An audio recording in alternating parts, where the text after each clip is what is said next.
Okay, so I'm just gonna do a little tutorial on how to do the third worksheet here, which is gonna look something like this.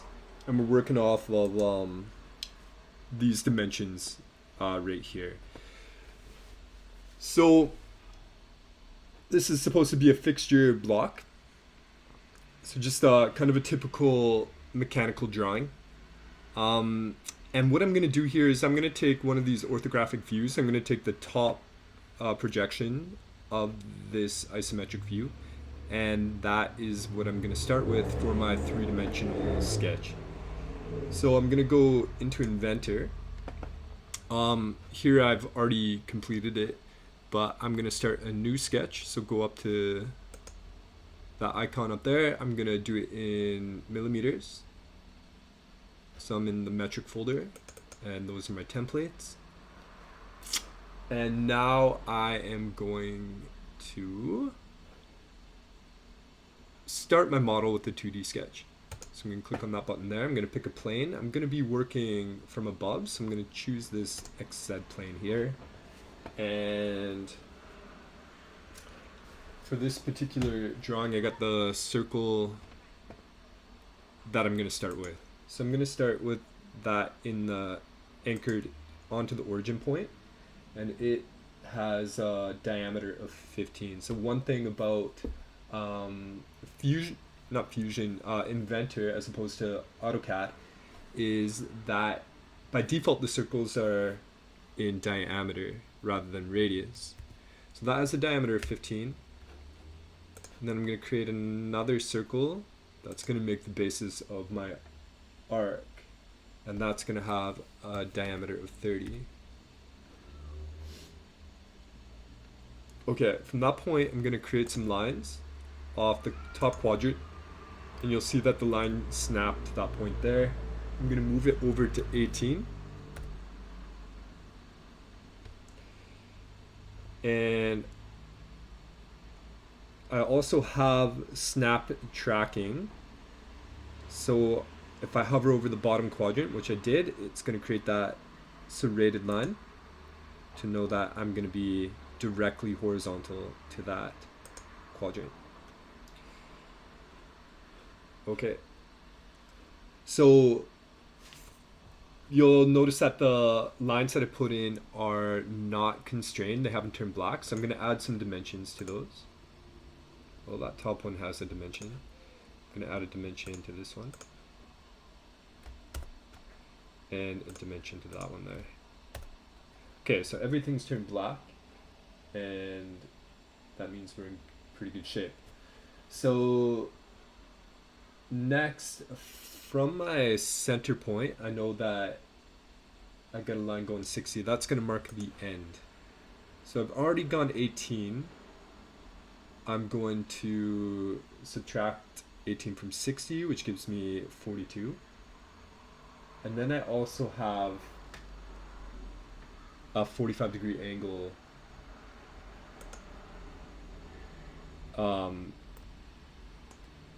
so I'm going to subtract 9 from that 42, which gives me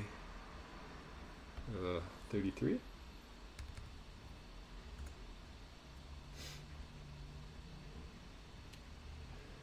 Okay.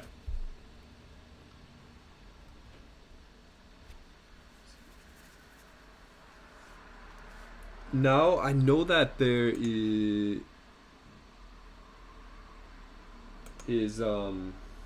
that it continues on another 9 millimeters. This is just going to be a temporary line.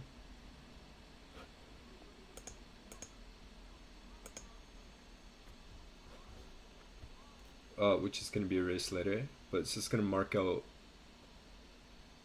where I want this end line to be. Actually, from this corner here, which marks the end of my fixture block, I'm going to come down 9 vertically, and then I'm going to make my 45 from 9 to 9 there. And now I can use the trim tool to trim away those lines. So before I can trim it, I gotta get rid of that dimension there, as it was constrained. Oh, I gotta get rid of that dimension as well. And now I should be able to trim it. Ooh. I can trim away that one anyway. And let's see what it says when I try to trim that. Curve being extended, trim or split has the dimension.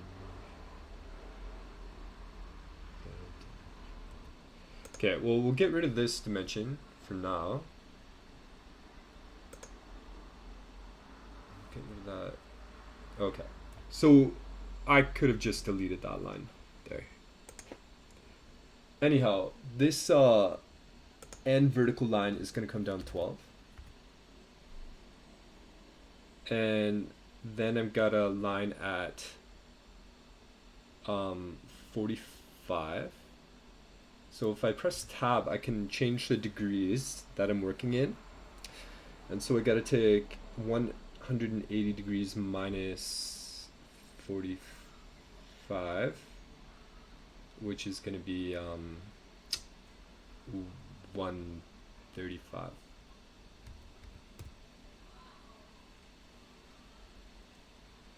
And then I want it to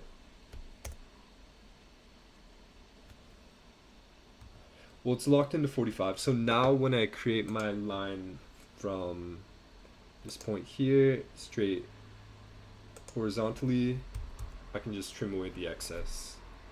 So go to the trim tool, trim that, and there I have the perimeter of my piece. I'm gonna add in dimensions here to lock it into place.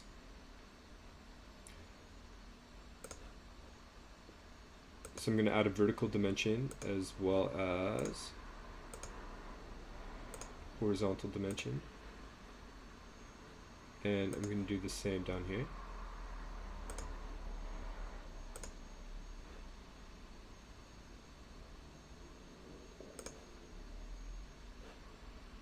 Let's see if I add a dimension.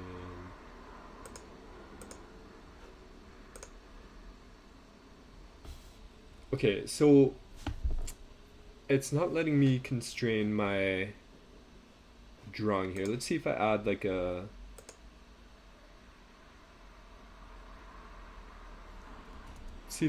dimension for the whole line here. So if I click on that node there and that node there,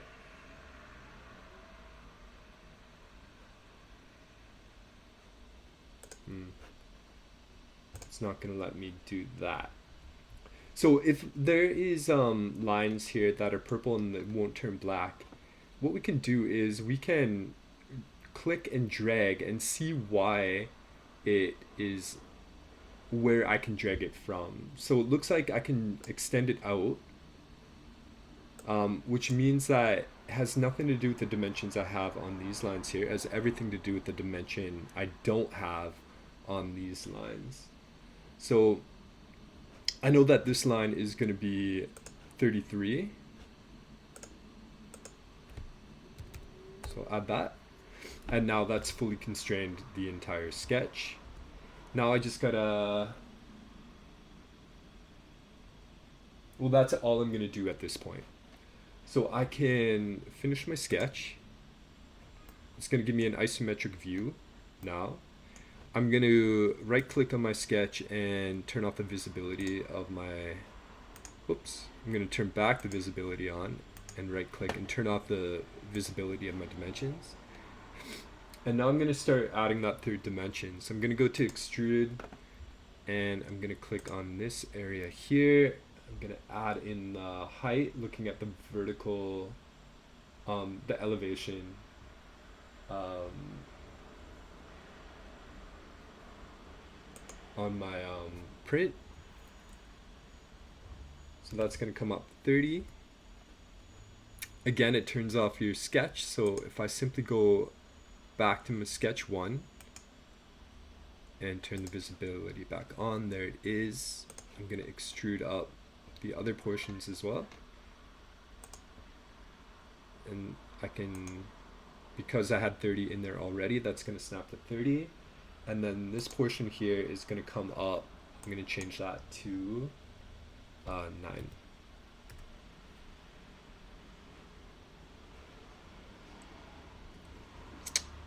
Oh, I got to backtrack here. So I'm going to go back to extrude, pull that up to 30. And now I got to go to extrude again. And this is going to come up 9. Okay. So there's my piece. Now I just got to add that diagonal rib onto my piece. So what I'm going to do here is I want to start drawing right through, if you imagine slicing through the very middle of this piece, down through this section here. That's where I want to add a plane to start drawing on. Now, what I could do is I have my, on my window to the left here, if I click and expand open the origin, I have all my planes available. And if I click on them, it'll show me the planes that I have. So I actually have my YZ plane available to draw on. So when I go to start my 2D sketch, I can actually click on that plane there. And now that is the plane I'm going to be drawing on. So I'm going to click on line. And from that corner, I'm going to come down to the very end there. And I can add a dimension to that to lock it into place.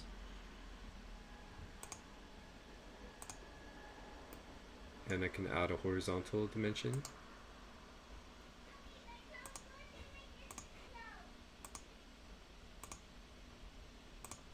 Okay, so if I orbit around, you can see that it is at the midpoint there because I use my YZ plane, which is intersecting the middle of my 3D object. So I'm going to go to finish sketch at that point.